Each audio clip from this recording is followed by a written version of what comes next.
composición del interior de la Tierra. Habíamos también mencionado que también la geofísica está relacionada con la geotermia, que se dedica al estudio de las condiciones térmicas de la Tierra. A medida que uno, ojalá pudiéramos llegar, pero el interior de la Tierra, a medida que se conoce hacia el interior, la temperatura va aumentando en forma bastante acentuada hacia el final. Inclusive se habla de un núcleo interno y un núcleo externo, que habíamos hablado de las corrientes de un fluido rocoso. Por lo tanto, las temperaturas son importantes. Esta rama de la geofísica, de la geotermia, también estudia todo lo que es perdón.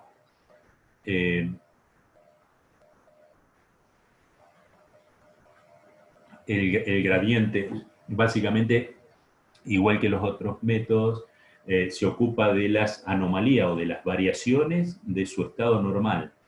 Por lo tanto, estos procesos de variación entre el manto, principalmente, liberan cierta energía, y el gradiente geotérmico anómalo es la que nos puede llegar a decir o a manifestar la presencia de magmas activos o a través del calor volcánico de algunos cuerpos intrusivos que generalmente están relacionados con calor radiogénico, es decir, con la radioactividad, podríamos decir. Relacionado con esto también tenemos la vulcanología. Digamos, eso ya es una expresión más externa que la conocemos ya sea por noticias o porque hemos estado en cerca de algún lugar donde existen volcanes, que algunos se manifiestan y bueno, es más visible. Pero en definitiva es prácticamente la manifestación de los cambios internos de ese magma, de ese fluido rocoso hacia el exterior para la liberación de energía. Esto influye no solamente en el medio ambiente, sino que hay cambios en la fuerza, en la orientación del campo magnético terrestre, por supuesto muy relacionado con los terremotos, con la sismología que veíamos anteriormente, y relacionado con la geotermia por el flujo de calor que genera.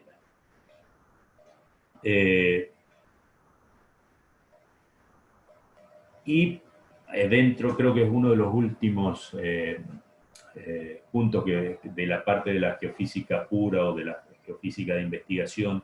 Todo esto, les decía que todos estos métodos están relacionados entre sí, porque ya habíamos mencionado que existían las dorsales oceánicas, creadoras de suelos, que habíamos hablado del paleomagnetismo y de la orientación de los cristales cuando la roca se cristaliza.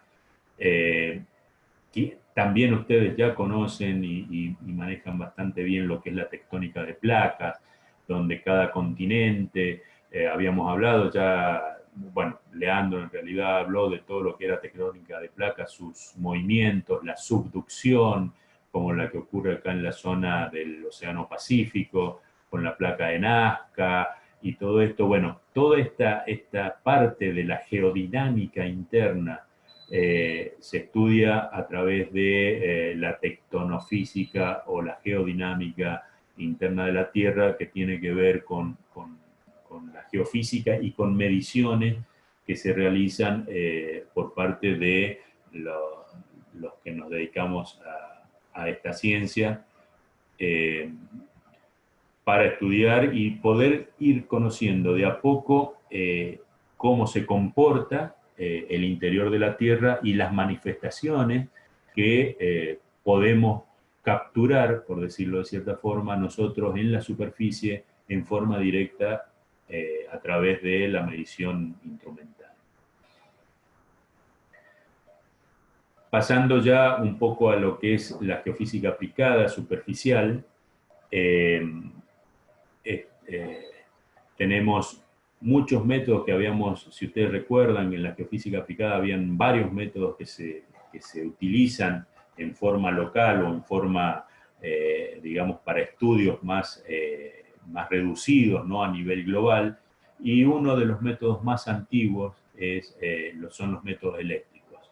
Los métodos eléctricos es una modalidad de investigación y de estudio geofísico que se utiliza mucho en geología, en la parte de ingeniería, básicamente para caracterizar el subsuelo, y se basan en las mediciones de las propiedades eléctricas del subsuelo.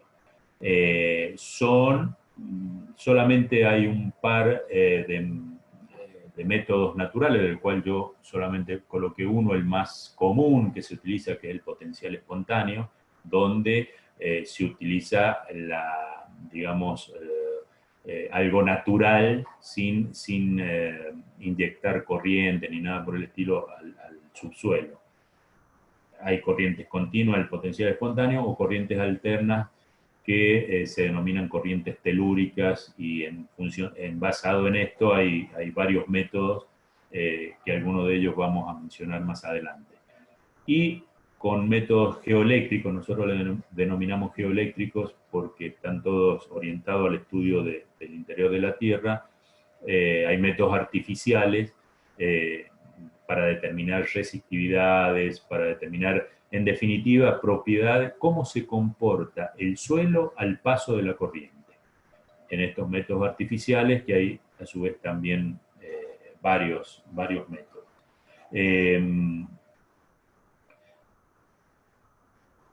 La aplicación de este tipo de métodos es muy amplia, en distintas ramas y especialidades: masas metálicas, mapeos, estudios geotécnicos de suelos, niveles freáticos, para determinar en la parte de estudios hidrogeológicos, de acuíferos, para monitoreos ambientales,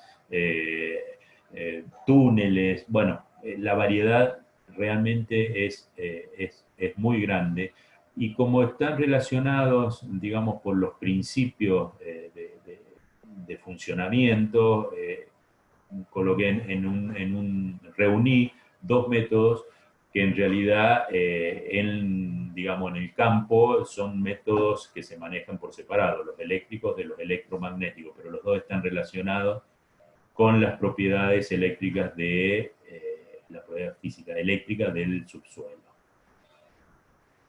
El más conocido es el método de sondeos eléctricos verticales para la determinación de niveles acuíferos en profundidad. Los métodos eléctricos, estos de sondeos verticales, depende de la configuración que tengan, es el nombre que toma de acuerdo a la persona que lo inventó o que le dio el nombre. Pero básicamente es una fuente de energía que inyecta corriente por dos electrodos, A y B en este caso. Como hay una polaridad, una positiva y una negativa, entonces hay líneas de corriente entre un electrodo y el otro. El pasaje de la línea de corriente a través de cualquier material crea líneas equipotenciales que son perpendiculares a esas líneas de corriente, y con un electrodo, con otros dos electrodos, podemos medir esa diferencia de potencial. De acuerdo a la forma en que se distribuyen los electrodos en cuanto a distancia o disposición, es el nombre que toma el dispositivo: Schlumberger, Benner, dipolo-dipolo, etc. Pero, en definitiva, básicamente lo que se trata es de medir cómo se altera este paso de corriente cuando acá hay un cuerpo rocoso distinto al cuerpo rocoso que lo rodea. Entonces, esas líneas ya no son uniformes, sino que se alteran, y se detecta con este cambio de líneas equipotenciales. este dispositivo lo que se hace, digamos, el punto de medición corresponde al centro del dispositivo que se arma. Después, esta misma configuración se desplaza lateralmente, hace otra medición y corresponde a otro punto vertical. Y así se va desplazando por el campo. Esta configuración, se van tomando las mediciones y dan curvas de este tipo, que después lleva todo un procesamiento, como toda medición, un filtrado, etcétera, y se puede llegar a determinar, por ejemplo, la cantidad de capas que forman o que existen en el subsuelo. Es decir, cada cambio de pendiente de la curva me va a estar indicando una capa. Entonces, en este gráfico, acá tenemos una capa. Cuando cambia el sentido de la curva, tenemos otra capa, y así sucesivamente. Es la forma que tenemos de identificar los estratos o las capas en el subsuelo en profundidad. Por supuesto que todos este tipo de mediciones, obviamente después de los procesamientos, si se hacen grillas, si se hacen líneas, y del tipo de configuración que se tenga, será la profundidad que se alcance, será el tipo de estudios que se pueda realizar. Se pueden realizar mapeos en planta en 2 dimensiones, hasta en 3 dimensiones. Es decir, tiene, digamos, un trabajo posterior bastante interesante, bastante extenso, y se pueden obtener muy buenos resultados, muy buenas conclusiones. Cada una de estas configuraciones, llamémosle, de electrodos, cada una de este tipo de mediciones es según el objetivo. A qué profundidad se quiere llegar, por eso necesitamos estudios geológicos para saber cómo es la estructura hacia el interior, si existen cuerpos o distintos tipos de estructuras que nos van a interferir, y bueno, de acuerdo a eso es que se elige cuál método o cuál configuración es mejor. Otros tipos de estudios que también tienen que ver con los métodos eléctricos es la tomografía eléctrica, es en definitiva, otro tipo de configuración, ¿sí? En los otros métodos íbamos desplazando esa configuración lateralmente. Acá tenemos una serie de electrodos a los cuales le inyectamos corriente, por otra serie de electrodos, medimos, y bueno, pero en definitiva se trata de determinar las propiedades eléctricas en el subsuelo. El georradar, por ejemplo, es otro instrumento que tiene que ver con los métodos electromagnéticos, en el cual con justamente este aparato que se llama georradar se pueden, digamos, inspeccionar o determinar la existencia de cañerías o de cables telefónicos, de cloacas. Es decir, es la toma de la adquisición de esas mediciones, después procesadas y llevadas a una visualización que tiene una interpretación, nos permite conocer qué es lo que existe en el subsuelo para hacer trabajos, para hacer remediaciones, para hacer fundar algunas estructuras. Entonces, lugares que desconocemos se llevan adelante este tipo de trabajo. Esto, por ejemplo, es un trabajo en el aeropuerto de la provincia de San Juan. Entonces, son lugares que no se pueden alterar, donde deben realizar trabajos en forma expeditiva, rápida, y que nos den información del subsuelo. Bueno, este tipo de aparato, de instrumento, nos pueden ayudar bastante en eso. En cuanto a porque acá estamos englobando prácticamente dos métodos, pero que están muy relacionados, los eléctricos y los magnéticos. También tenemos los métodos que tienen que ver con las corrientes magnetotelúricas audiomagnetotelúrica, que son corrientes naturales que existen en la Tierra, su alteración por cuerpo rocoso y con instrumentos especiales se puede llegar a determinar este tipo de anomalías y hacer este tipo de estudios donde algunos son naturales o como este, que es el controlled source, o sea, con una fuente controlada se inyecta una corriente magnetotelúrica y es medible. También los métodos electromagnéticos nos permiten estudiar el interior de la Tierra inyectando una señal que puede variar en el tiempo, como time domain, de electromagnetic time domain, o de frecuencia. Entonces, son dos métodos distintos para distintos objetivos en cuanto a profundidades de estudio, en cuanto a tipos de suelos que estamos estudiando, en cuanto a tipos de estructuras que estamos estudiando, va a ser el tipo de instrumento que vamos a, o el tipo de, la modalidad del instrumento que vamos a utilizar. Un método que se usa bastante en lo que es la exploración de minerales nucleares son los métodos radimétricos. Los métodos radimétricos básicamente están orientados son muy específicos justamente para la búsqueda de estos minerales nucleares y se funcionan por la detección de algunas radiaciones, particular en este caso radiaciones gamma, de algunos elementos radioactivos que en su cadena de desintegración emiten.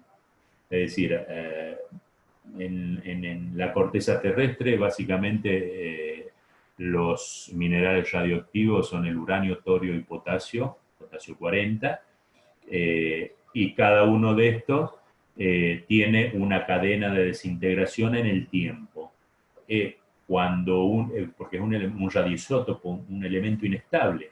Entonces, para pasar de un estado a otro, emite una energía, que puede ser partículas alfa, partículas beta o partículas gamma.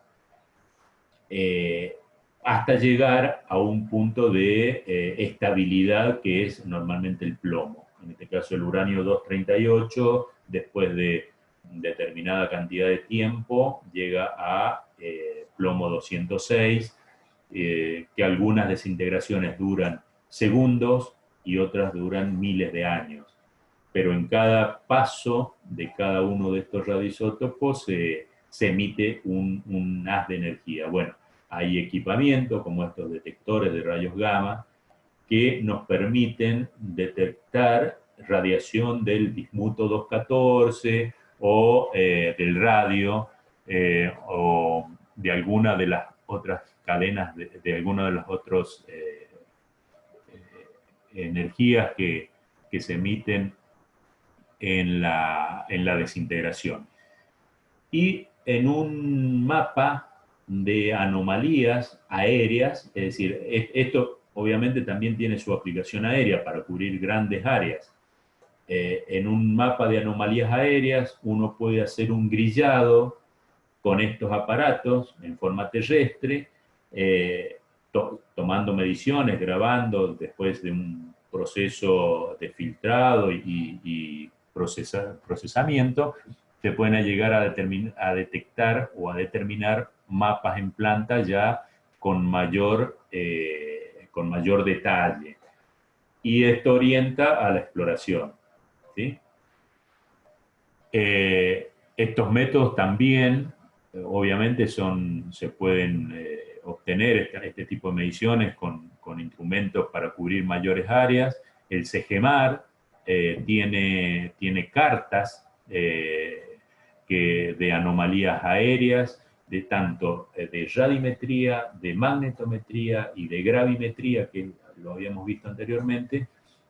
Son cartas de distintos lugares de la Argentina con este tipo de anomalías y que se utilizan justamente para la exploración o la búsqueda de recursos naturales.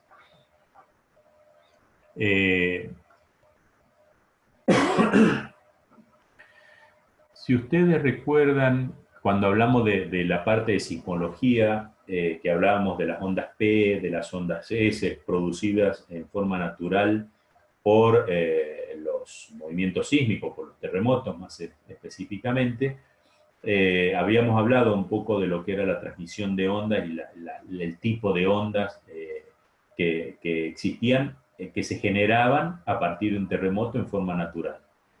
Bueno, los métodos sísmicos de la geofísica utilizan las mismas propiedades físicas o el mismo enfoque físico para estudiar el interior de la Tierra, pero en este caso la generación de la onda sísmica, la onda P, la onda S, y se generan también las R y las L, se hace en forma artificial.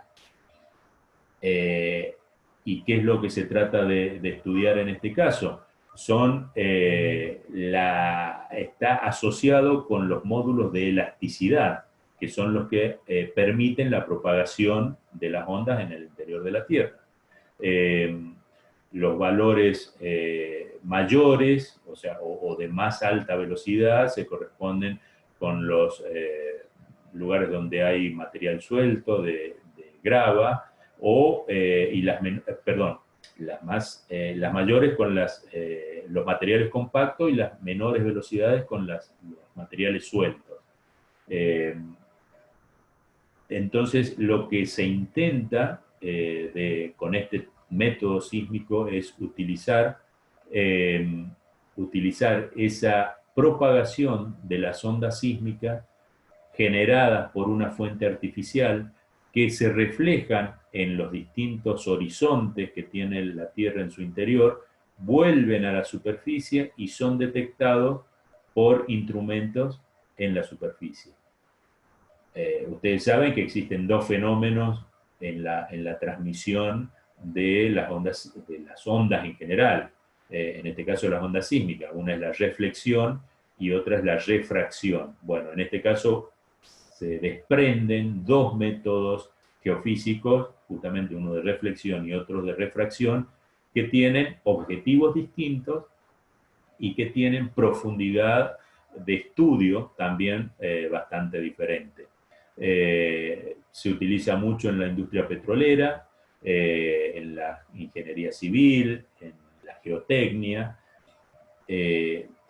y, por ejemplo, los métodos sísmicos, muy utilizados en petróleo, se utilizan vehículos de este tipo que se llaman vibro, que tienen digamos, una plataforma metálica, normalmente se ubican de 4 a 6 en línea, vibran en forma controlada y al unísono, envían esas ondas que se reflejan y refractan, y hay acá en la superficie una serie de geófonos que se llaman, que son pequeños, podríamos asimilarlo tipo sismógrafo, que cuando reciben la onda sísmica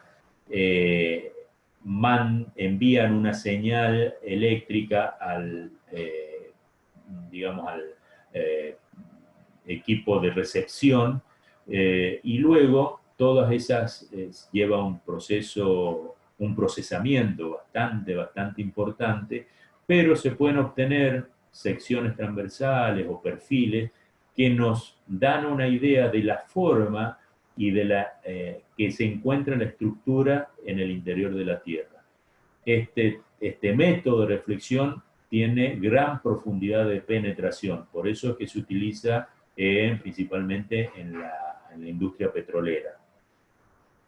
No solamente es un método que se puede utilizar en el continente, sino también se utiliza en el mar para ubicar justamente los pozos petroleros offshore.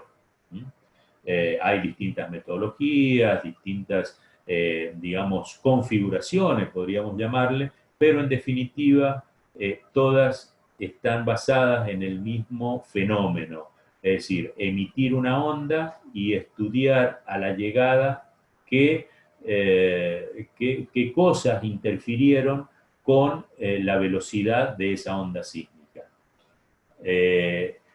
En base al procesamiento de este tipo de información, es amplísima la forma en que se pueden determinar la estructura o la distribución en el subsuelo.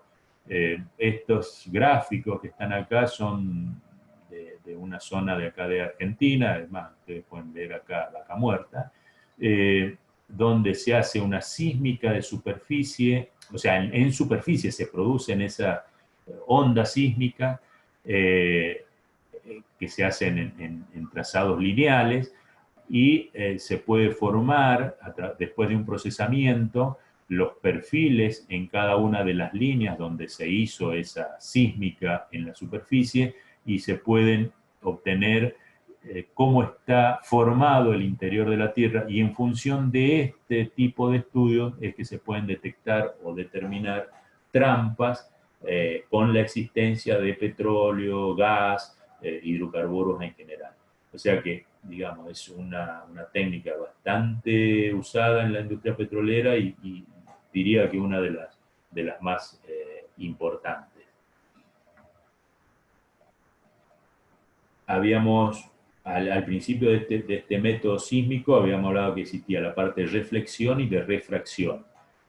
Los instrumentos y la sísmica de refracción tienen menor poder de penetración, entonces son para estudios más someros, estudios de suelo, estudios de fundaciones, estudios que tienen que ver con la geotecnia principalmente, y donde se utiliza también una fuente artificial, también un geófono o un instrumento de recepción de esa información similar al otro método, pero los equipos obviamente son mucho más chicos y se utiliza este fenómeno que se produce con las ondas en general, en este caso la onda sísmica, que es la refracción en las distintas estratos o capas que componen el subsuelo.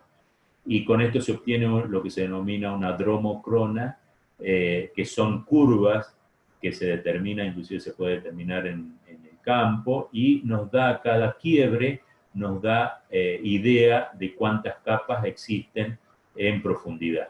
Por supuesto, lleva un procesamiento en el medio.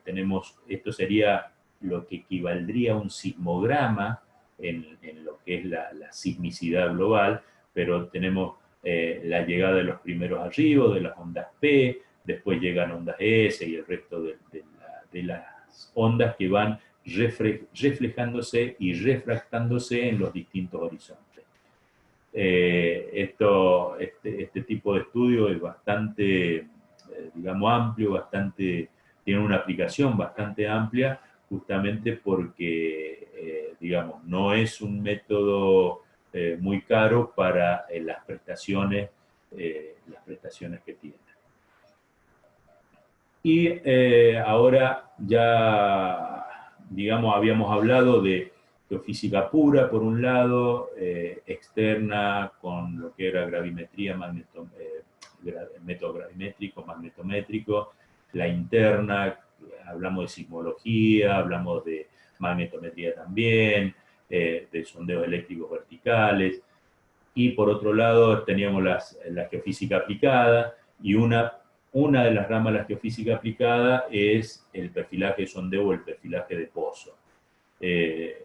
Esta, digamos, es el método que básicamente lo podemos asimilar como las mismas, se estudia exactamente los mismos fenómenos de las variaciones físicas del interior de la Tierra, pero digamos, el instrumento de medición generalmente está ubicado en una sonda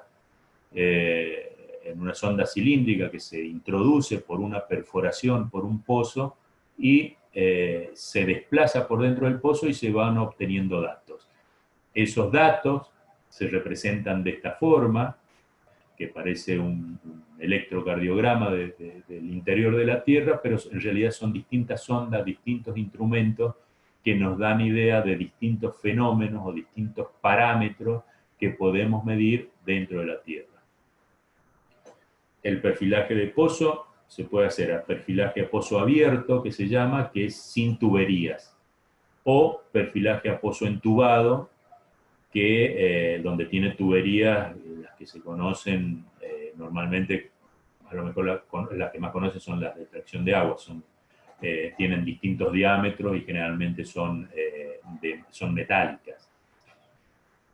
En cuanto a las sondas de medición que se introducen en estos pozos, pueden ser sondas activas, es decir, que tienen una fuente que emite algún tipo de interferencia, podríamos llamar, hacia la pared del pozo, o sondas pasivas que simplemente miden lo que existe naturalmente dentro del pozo.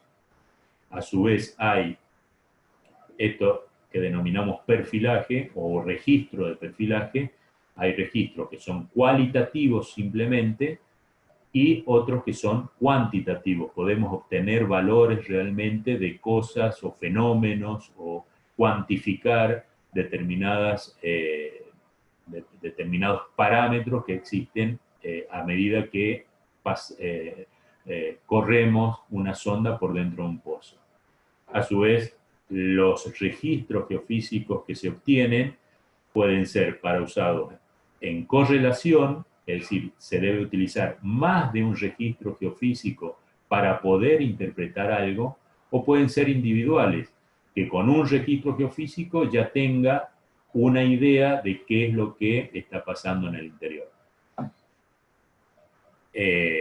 Vamos a ver algunos casos concretos.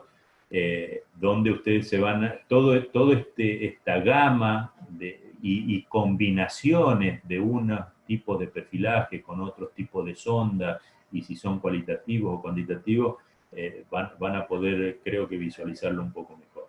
Las industrias minera, petrolera, hidrogeología, medio ambiente, geología en sí, y lo que en definitiva se determina con este tipo de registro son parámetros que tienen que ver con el estado del material o de las rocas en profundidad. Se puede determinar porosidad, densidad, en cañería se puede determinar corrosión, la integridad de la cañería, se pueden hacer inclusive cálculos de cantidad de mineral en yacimiento, como en el caso del uranio. Se pueden ubicar los filtros de agua, dónde se van a colocar unos filtros de agua, dónde es más conveniente utilizarla.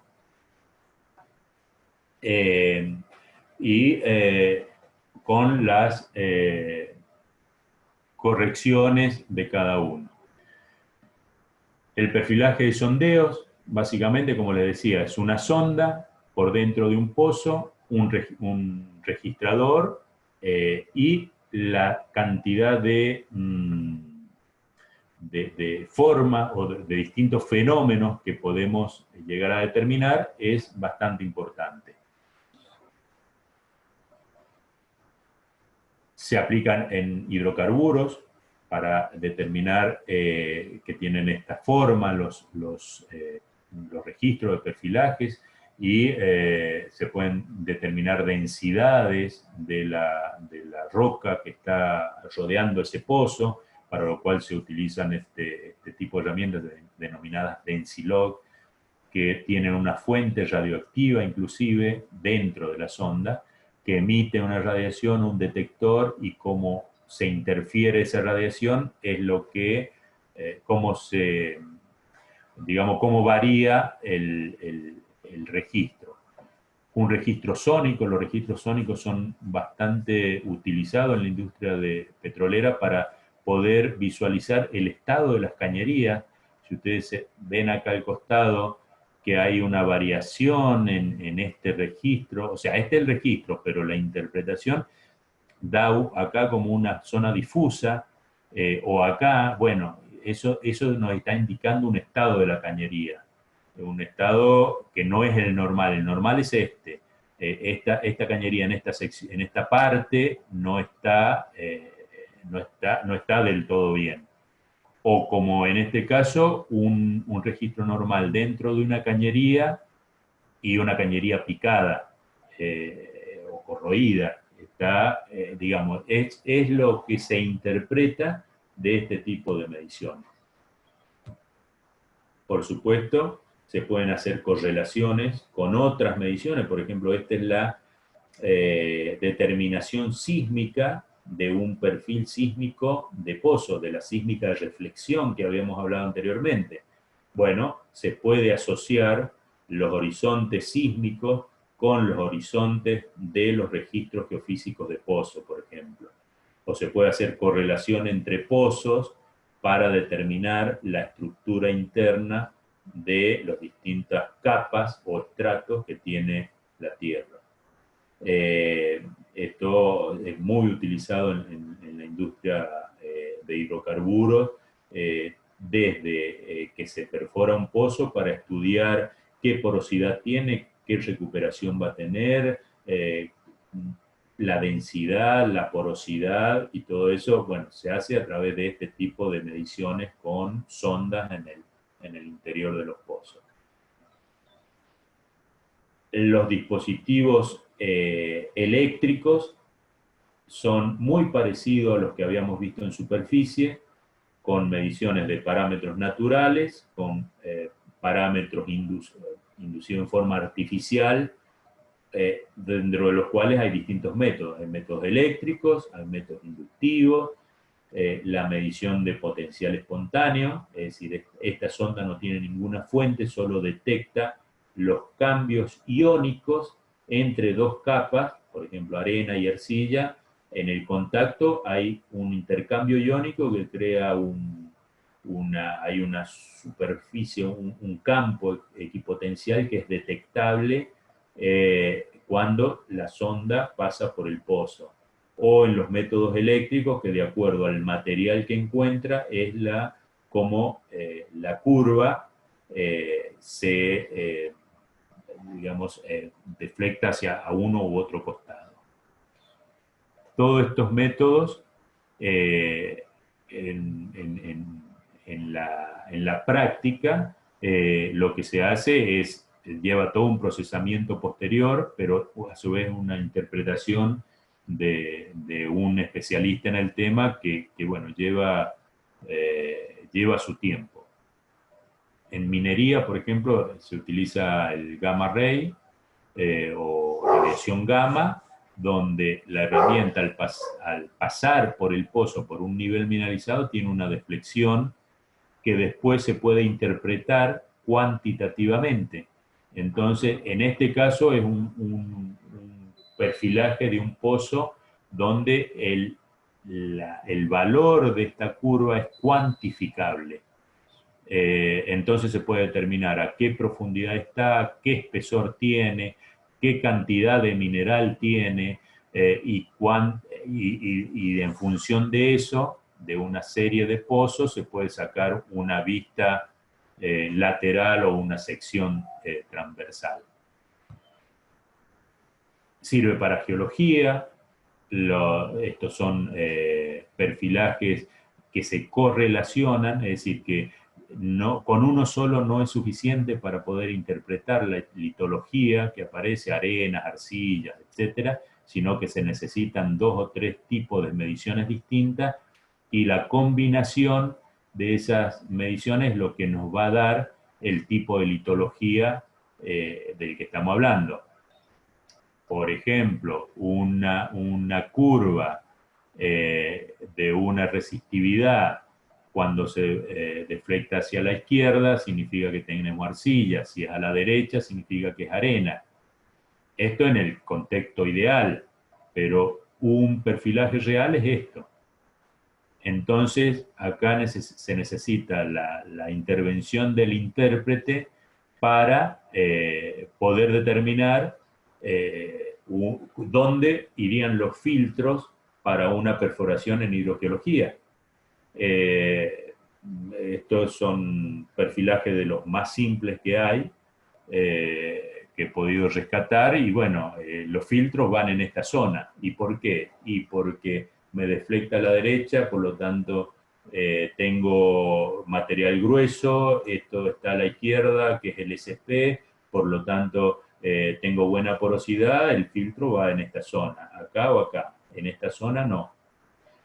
Todo eso, digamos que lleva todo un proceso, de hecho, dicho así simplemente, eh, pareciera que es simple de interpretar, pero bueno, lleva su importancia poder llegar a esas conclusiones. Por supuesto, se pueden hacer secciones transversales, se pueden hacer plantas, se puede representar las litologías, representar dónde van a ir los filtros de acuerdo a esos perfilajes. Es decir, una serie de trabajos que se puede hacer con respecto a estas mediciones digamos, lo que contribuye al conocimiento para ahorrar costos principalmente. Bueno, quisiera agradecerle a toda esta gente, instituciones y empresas amigas que han colaborado con el material para esta reunión. Como ustedes creo que han podido apreciar, es las diferentes metodologías de estudios a distintas escalas, con objetivos diversos.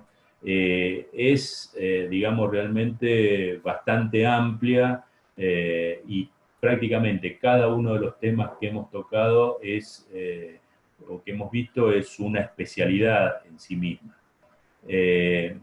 Entonces, bueno, es toda una forma de trabajo que es bastante detallada, bastante específica, y creo que valía la pena que ustedes conocieran. Así es que, bueno, ya para cerrar, aquella pregunta disparadora que planteé al principio, ¿por qué estudiamos el planeta? Ustedes acá, este fondo de pantalla que ustedes ven acá, que parece un fondo de pantalla cualquiera, que les voy a sacar el texto, en realidad no es un fondo muy común, es una fotografía. Seguramente algunos de ustedes la han identificado. El título es Pale Blue Dot, o punto azul pálido. Es una es una fotografía de la sonda Voyager, del año, hace como 40 años atrás, pero que tiene la particularidad de que es una de las primeras fotografías desde el espacio de la Tierra, que está exactamente acá. Y en ese puntito es donde aplicamos todos los métodos y los estudios y las investigaciones y todo lo que hacemos. Entonces, hemos visto en esta reunión, hemos hecho unos cambios de escala bastante abruptos. El último cambio de escala que les quería dejar es este. Y bueno, y simplemente, ¿por qué? Porque yo creo que la ciencia, creo que el conocimiento no tiene límites, y esto acá lo está demostrando. Así es que bueno, muchísimas gracias. Espero que bueno, les haya sido de interés esta reunión. Han sido muy amables por su atención. Acá está mi correo. Por aquellas preguntas, que yo no soy especialista en todos estos temas que he tocado. Mi especialidad es la geofísica de pozos, justamente. Pero bueno, las preguntas que pudieran haber con respecto a otros métodos, me lo pueden hacer llegar por mail, y con los colegas especialistas seguramente se las voy a poder salvar. Así es que, bueno, espero que hayan disfrutado de esta reunión, y muy amable por la atención. Nosotros somos los que estamos muy agradecidos, y como a mí me toca hacer los agradecimientos en general, empiezo por vos, pero agradezco también a todos los que han estado presentes, y a la UTN, a la Facultad Regional Mendoza, que estuvo presente Luis Edecán. Tenemos el soporte de la Facultad Regional Mendoza, que tenemos que agradecerlo. Y por otra parte, te quería decir que tratamos de relacionar estos temas. También me gustaría, si es posible, que ya que está Guillermo Pensado y vos, de relacionar. Nosotros estamos haciendo diferentes temas, pero algunos están más relacionados que otros.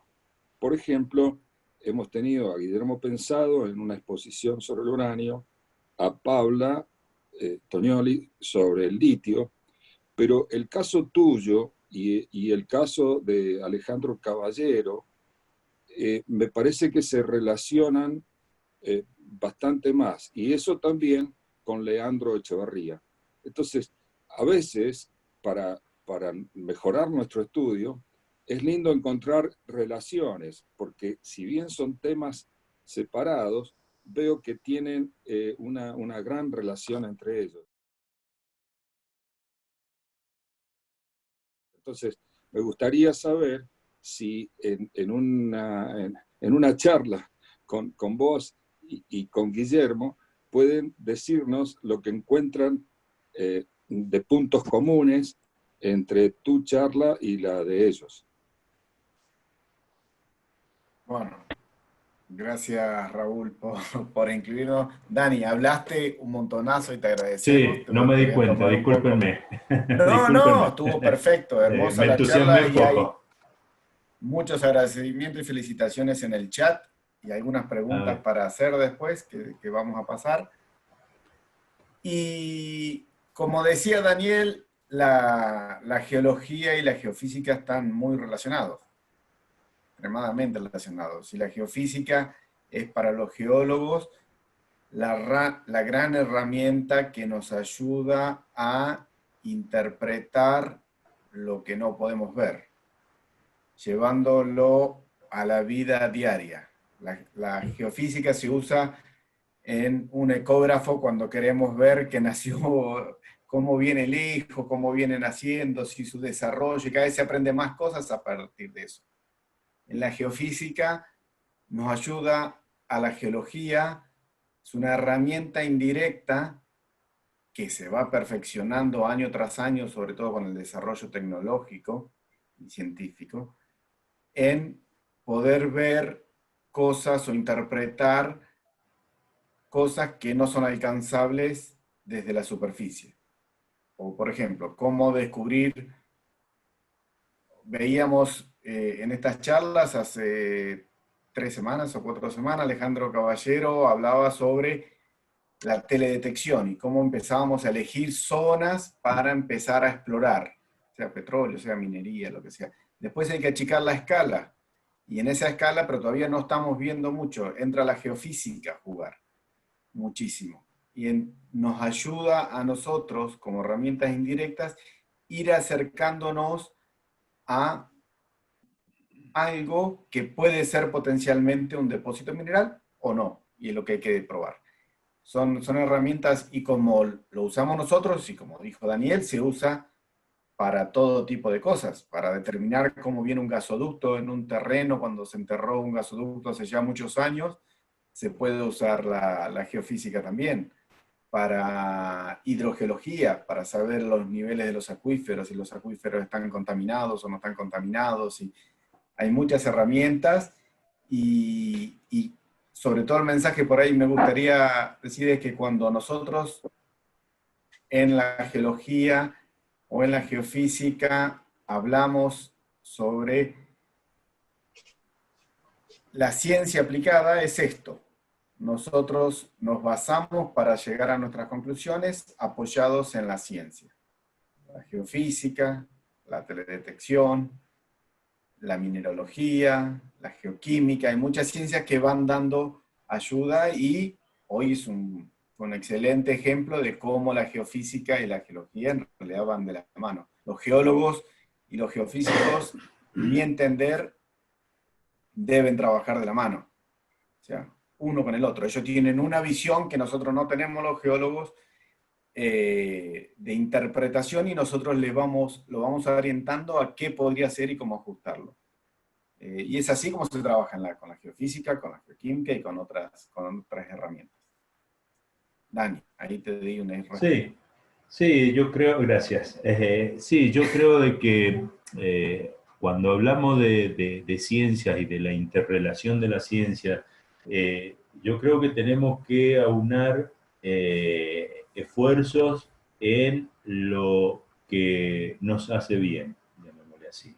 Es decir, no por el hecho de que los métodos geofísicos podamos explorar, yo me he referido a masas rocosas o minerales, pero también tiene una aplicación muy importante en medio ambiente, que es un tema, hoy en día considero que uno de los temas fundamentales, y podemos aplicar este tipo de metodología junto con, como decía, no podemos prescindir de la geología, necesitamos previo a la aplicación de algún método, necesitamos sí o sí conocimiento geológico, pero podemos aplicarlo a cosas de hoy en día, relacionadas con la ciencia de la Tierra, el cambio climático, el medio ambiente, la contaminación, plumas de contaminación, detectar cambios, como hablaba, inundaciones, sequías, es decir, tiene una amplísima campo de aplicación, y no porque se dedique a un campo no quiere decir que no se puede dedicar a otro. Creo que ahí está, digamos, no sé, podríamos aplicar mejor nuestra inteligencia y poder aprovechar los distintos recursos desde la distinta forma y que todo vaya al conocimiento de poder cuidar justamente lo que queremos cuidar, que es nuestro planeta, en definitiva. Bueno. Bien, te agradezco. Seguramente hay varias preguntas pendientes, pero algo que quiero comentar es que el viernes próximo va a estar Eduardo Cerdoch brindándonos una charla que ya los que estamos más cerca, sobre todo los que estamos en la mesa organizadora, conocemos la potencialidad de esa charla. Y principalmente nos va a dar algunas bases matemáticas para interpretar algunas teorías que son difíciles de interpretar, y para nosotros es muy importante porque nos vamos preparando para que tengamos mayor capacidad para interpretar, por ejemplo, una charla de Juan Maldacena, que queremos hacerla. Entonces, queremos prepararnos nosotros primero para poder hacer algo así. Y además, porque estas relaciones que vos hablaste con Guillermo, también la queremos hacer con las otras. En el caso de la neurociencia, hemos tenido excelentísimas presentaciones, y ahora el 19 vamos a tener la de Alicia Seltzer nuevamente.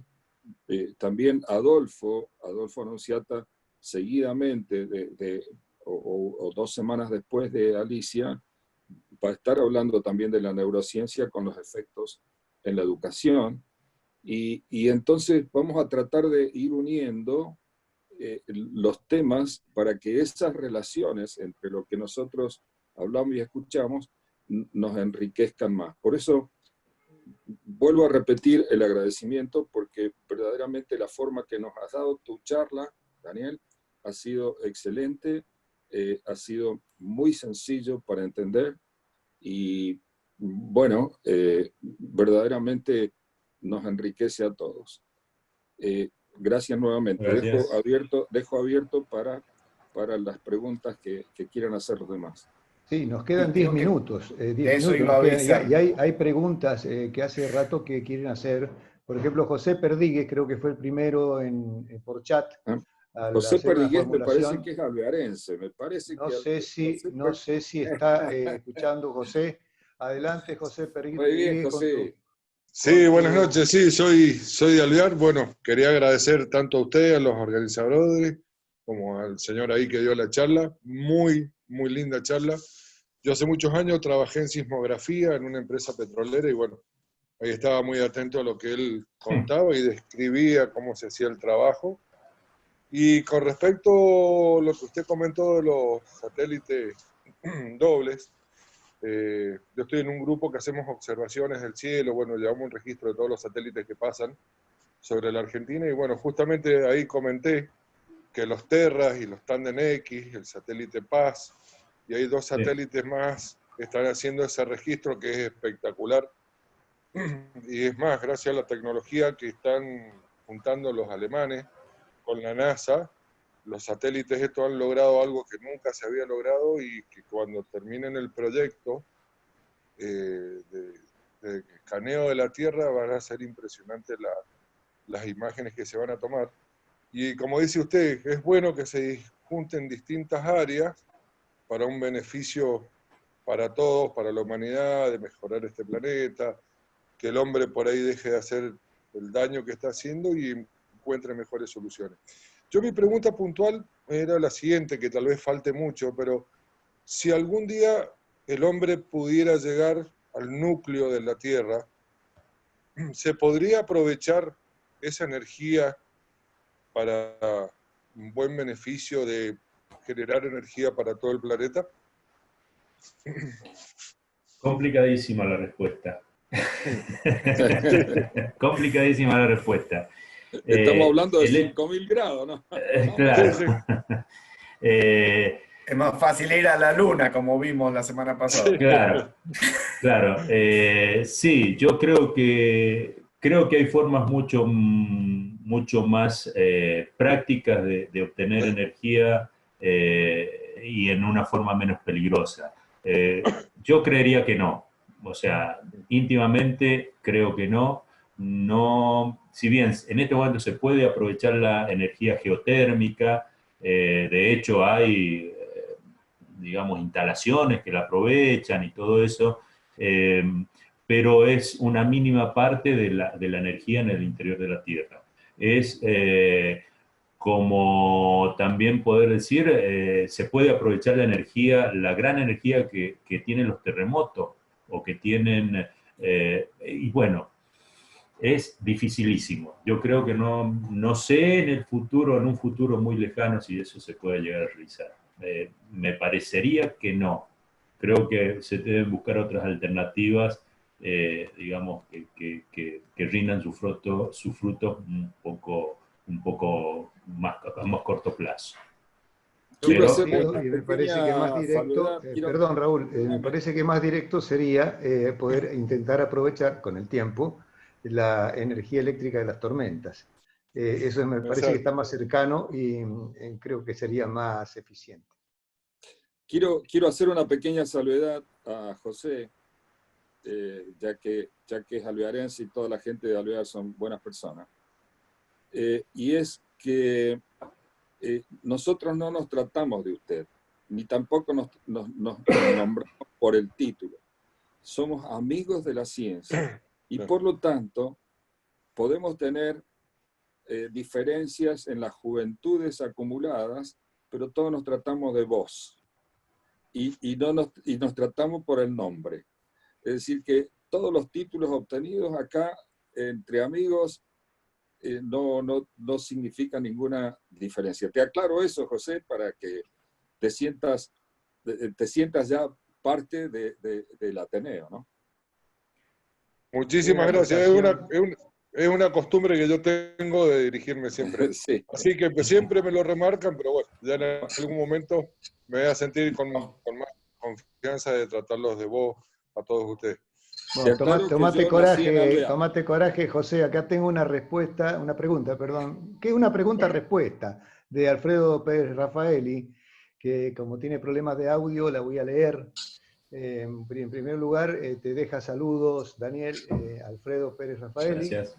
Está muy bueno.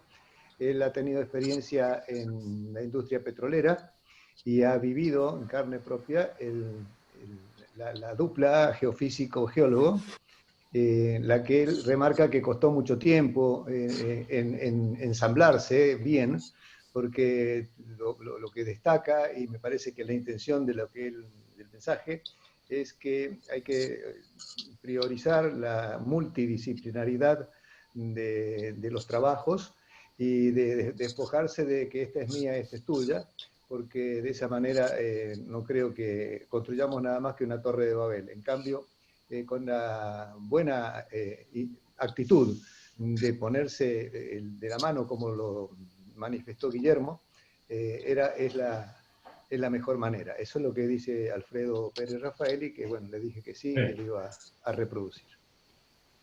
Ok, nos quedan 3 minutos, así que vamos a tratar el tiempo apremia. Había una pregunta de Joaquín Marías. No sé si está presente. Sí, Guille, acá estoy. Buenas tardes a todos. Felicitaciones, Daniel, por la charla y también felicitaciones al Ateneo. La verdad que es increíble las charlas que están haciendo y que están dando.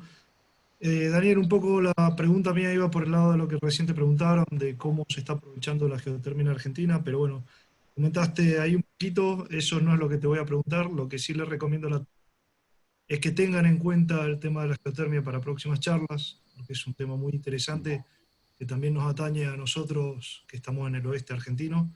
La pregunta para Daniel es, más que nada por una cuestión de Vox Populis, que se habla mucho sobre las fracturas que se generan en petróleo y los sismos inducidos. ¿Qué nos podés comentar de eso, Daniel? Si es así o no, si realmente es que hay sismicidad inducida o es solamente un mito popular. Gracias. Mira, no soy especialista, como aclaré, no soy especialista petrolero justamente, me dedico más a la minería y a la hidrogeología. Acá hay dos campanas y bastante, como en todo, un river boca. Pero hubo una circulación de unas imágenes de Añelo hace muy poquito, en el cual unos echaban culpas a otro y otros se defendían.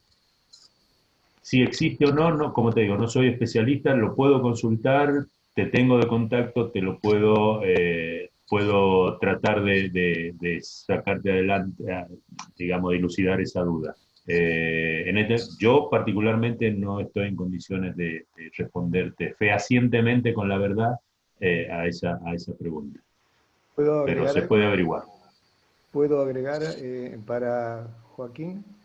En realidad hay consenso ya internacional que no es la fractura, no es el fracking el responsable directo de la sismicidad.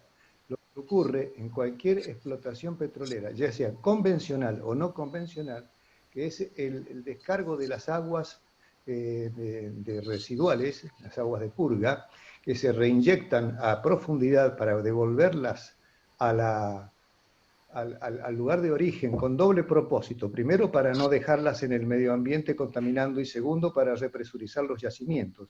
Recalco, en cualquier tipo de explotación, ya sea convencional o no, esa cantidad de agua que cada vez es mayor, que se va inyectando, tiende en los lugares donde hay fallas a lubricar la falla y a producir algunos desplazamientos que producen algunos sismos no mayores de grado 3, 3,5 Richter, y son superficiales y de ámbito, digamos así, o de influencia local.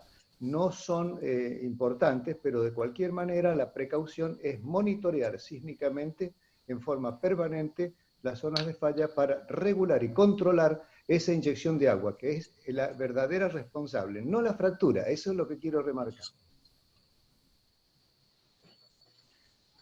Ok. Hay otra pregunta de... A ver... La perdí.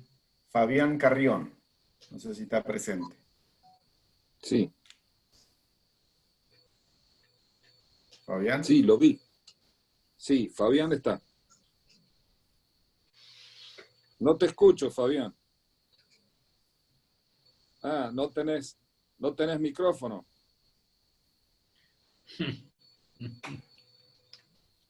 Tenés que hacer con las manos como hacen ahí al lado de la televisión, así para el otro idioma.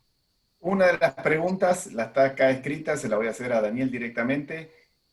no sé si él la podrá responder también, Sí. si existe alguna explicación científica respecto a los cielomotos. Esta pregunta nace de las continuas afirmaciones respecto al zumbido. No sé si has escuchado últimamente, sobre Sí, todo ahora en pandemia. he escuchado, se ha puesto de moda un poco los cielomotos famosos. No, yo no creo que tenga relación. Creo que la leí en algún, está bastante más arriba. Eh, No, es que la porque, pregunta habla, por un lado, el cinturón de fuego por- y después eso. Yo creo que son dos cosas diferentes que está hablando. claro, sí, sí, sí, sí, son dos. Respecto al cinturón de fuego y si existe alguna explicación científica respecto a los cielomotos. No, respecto a los cielomotos, que yo sepa, no hay explicación científica, digamos, eh, muchos se atribuyen alguna explicación científica, pero yo la tomo como pseudocientífica. Para mí una explicación científica es algo que se puede mensurar, se puede medir, en el mejor de los casos reproducir o cuando se produzca nuevamente poder volver a medirla y comprobarla. No, no conozco que haya algún tipo de medición que pueda dar una explicación científica a esto que denominan cielomotos. Eh, información respecto al cinturón de fuego. Me imagino que se está refiriendo al cinturón de fuego del Pacífico y bueno, y de algunas otras partes del mundo donde existen principalmente el choque de placas y ahí se produce una alteración en las condiciones de temperatura y física de las rocas y todo eso. Sí, hay muchísima información, hay muchísimos especialistas de renombre y muy reconocidos que tienen mucha autoridad para hablar sobre el tema del cinturón de fuego justamente. De hecho, lo Puedo podemos buscar invitar a algún ver paper. el Sí, video de Leandro Echavarría. Leandro, claro, habló muchísimo, habló bastante de ese tema y fue muy, muy, muy claro. Me gustaría que Luis Titarelli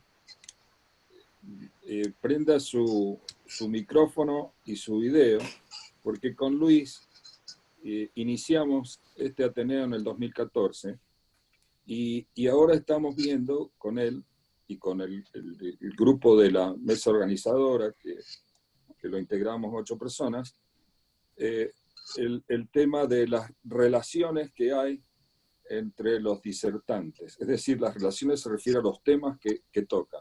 Nosotros pronto dijimos vamos a tener a Alicia Seltzer con neurociencia, pero también de neurociencia hablaron otras personas y otros van a estar en ese tema. Entonces, nos interesa mucho esa relación de temas, aunque sean abordados de una muy diferente manera. Y lo mismo con lo que nos va a decir Eduardo Cerdoch el viernes que viene, porque Ernesto Gandolfo, Ariel, bueno, hay varios que nos dan esas bases matemáticas y sobre todo para concentrarnos en las dos grandes teorías de la física, la teoría cuántica y la teoría de la relatividad. Como ya hemos tenido eso, entonces queremos ir relacionando y avanzando en esto. Entonces, me gustaría que Luis se presente y haga algún comentario del tema para que también lo conozcan. Bueno, gracias, Raúl. No, lo que quería decir es el grupo nace, digamos, por la curiosidad que se nos despertó a Raúl y a mí de aprender sobre las teorías del origen del mundo y fundamentalmente la teoría de la relatividad y la mecánica cuántica. Me interesa mucho el tema de la difusión de la matemática, por lo que la charla de Eduardo Cerdoch del próximo viernes es una cosa muy interesante y muy importante que nos va a introducir a una matemática más amigable, como se dice en este momento. La matemática pienso que tiene que modificar su forma de ser enseñada para que no sea una cuestión tan abstracta, tan árida, sin aparentemente ningún sentido.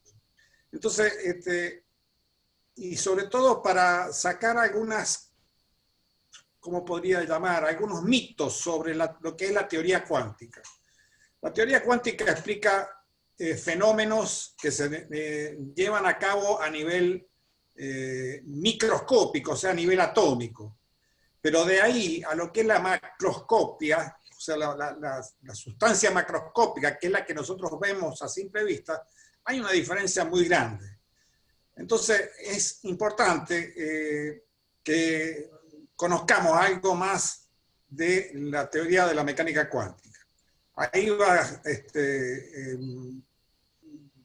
el profesor Ernesto Gandolfo, doctor Ernesto Gandolfo, que es también miembro nuestro, Ernesto, ya le decimos Ernesto, y nos va a explicar y podría dar para todo el grupo una charla sobre lo que es la mecánica cuántica. Pienso que se puede hacer una introducción sobre la teoría, sobre esta teoría sin mayores problemas y tratando sobre todo de desmitificar esta teoría. Bueno, te agradezco que me hayas dado la oportunidad, Raúl. No, está bien. De todas maneras, no sé si todavía estará Jáuregui y si está todavía Alicia Seltzer, porque me parece que sería muy bueno si Jáuregui nos puede dar una charla y entonces formar ese grupo que estamos hablando, que son varios, por cierto, entre ellos también Antonio Álvarez, que nos dio una excelente charla de neurociencia, Alicia Seltzer y también Dante Salatino también. Dante Salatino, que ya le escribí para que se pliegue. Él en realidad tenía temor, lo comento porque me parece importante, tenía temor que nosotros al ocupar mucho espacio del Zoom no le permitiéramos a la gente que más necesita, que es de sanidad o de servicios sanitarios y los médicos y todo eso, que le ocupáramos un espacio que necesitaban ellos. Entonces, ya hemos visto que no hemos perjudicado a nadie con tener estos espacios y por lo tanto le escribí para que se dé cuenta y había ofrecido darnos unos cuantos temas muy interesantes. Eduardo, ¿vos estás todavía en micrófono? Eduardo Cerdoch. Sí, acá estoy.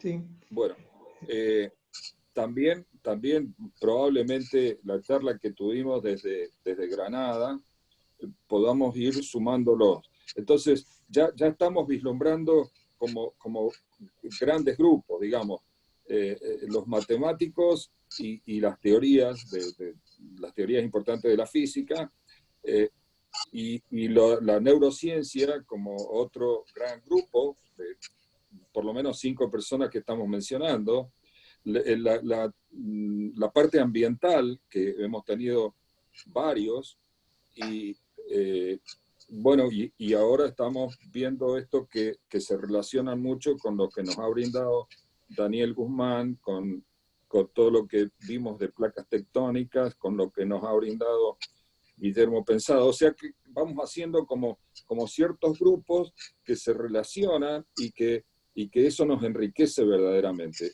La charla de Daniel ha sido muy enriquecedora en este aspecto y está bien que conozcamos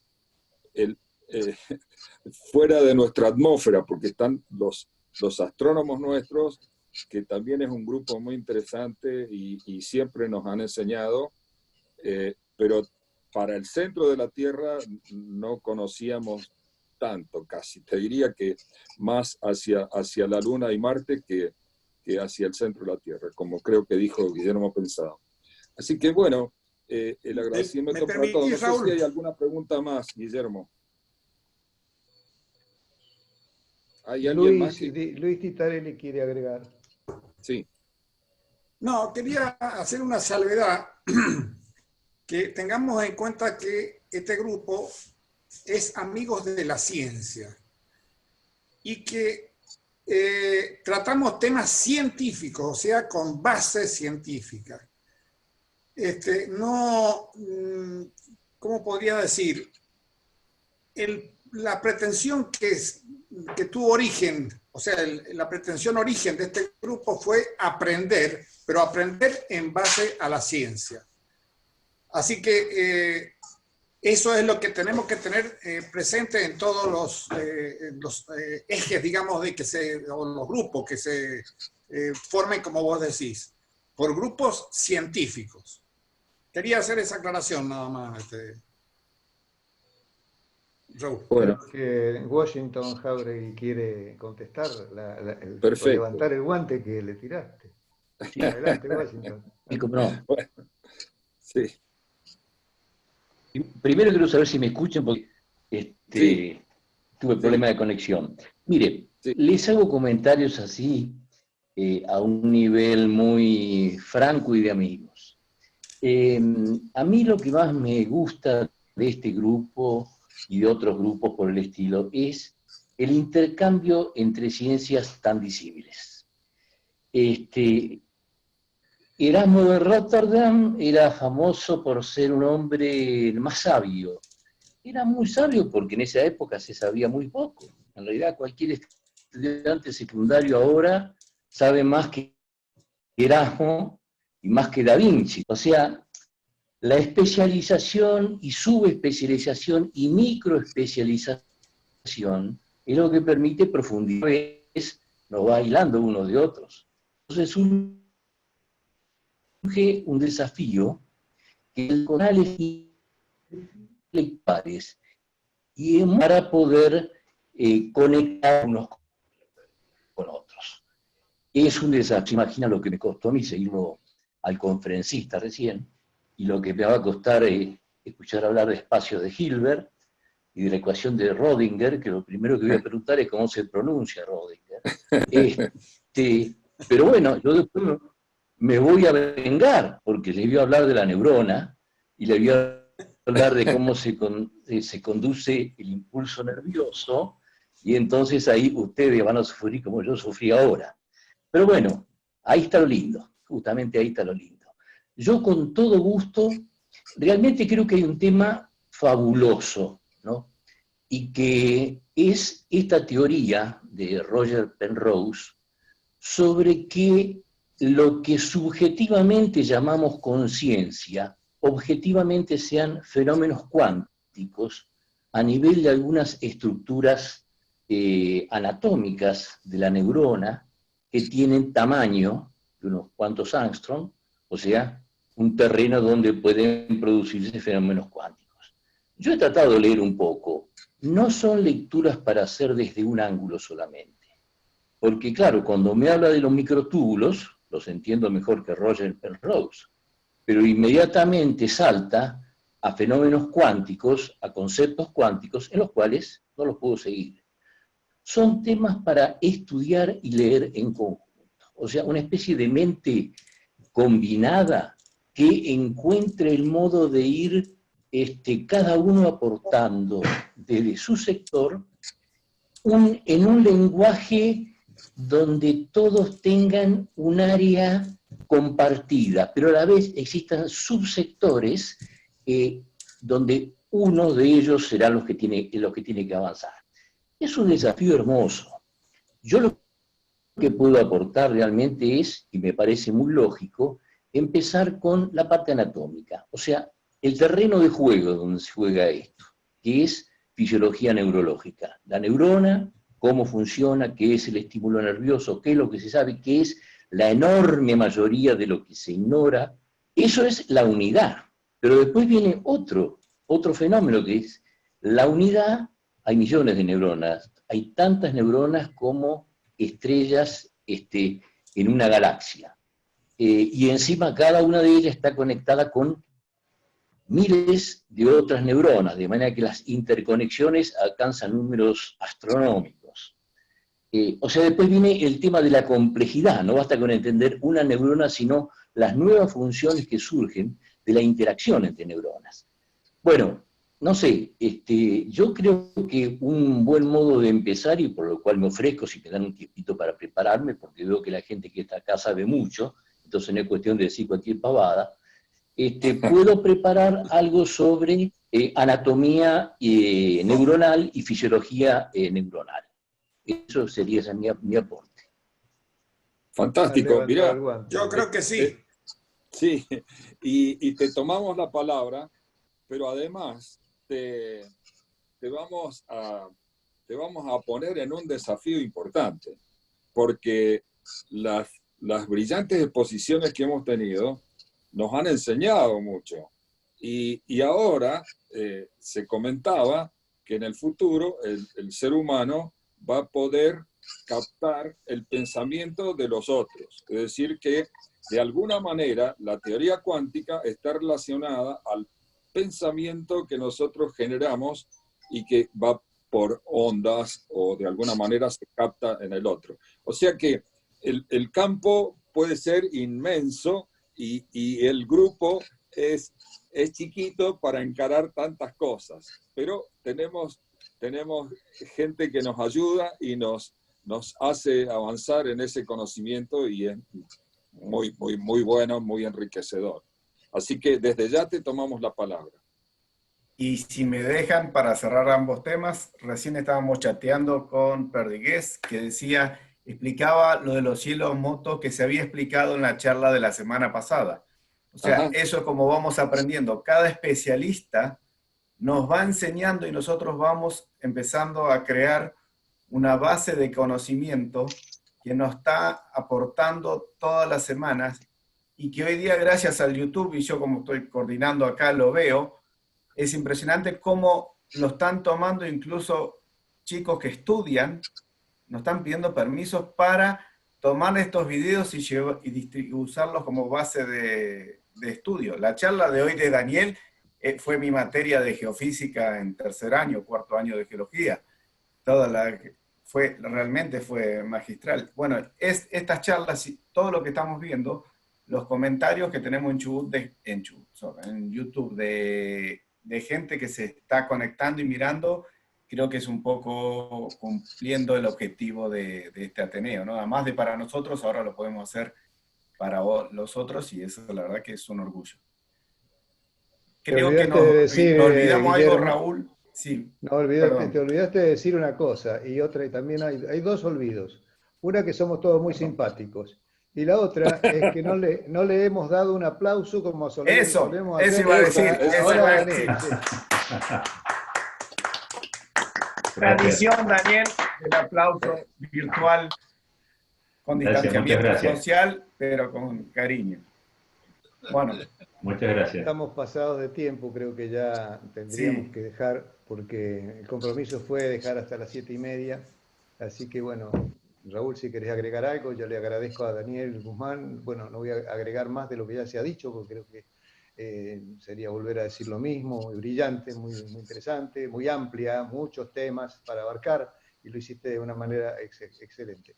Así que, bueno, por mi parte, lo único que quiero agregar, Eduardo, es que en lo que nosotros fuimos confeccionando de los principios para trabajar y las pautas de trabajo, siempre pusimos algo que se refería a hacerlo con alegría y con buena onda. Es decir, que en el grupo nuestro siempre es así. Y los chistes nuestros son de esa categoría también. O sea que no es algo enlatado que venga y es un chiste que repito, sino que es algo que surge entre amigos y otorga a este grupo la buena onda que necesitamos para seguir motivados y seguir estudiando y enriqueciéndonos entre nosotros, para compartir conocimiento. Antes la buena onda que la ecuación de onda. Bueno, muchas gracias a todos. Gracias. Buen fin de semana. Buen fin de semana. Adiós. Gracias por todo. Gracias, Daniel, otra vez. Gracias. Cuídense de la pandemia. Bueno, gracias, Daniel.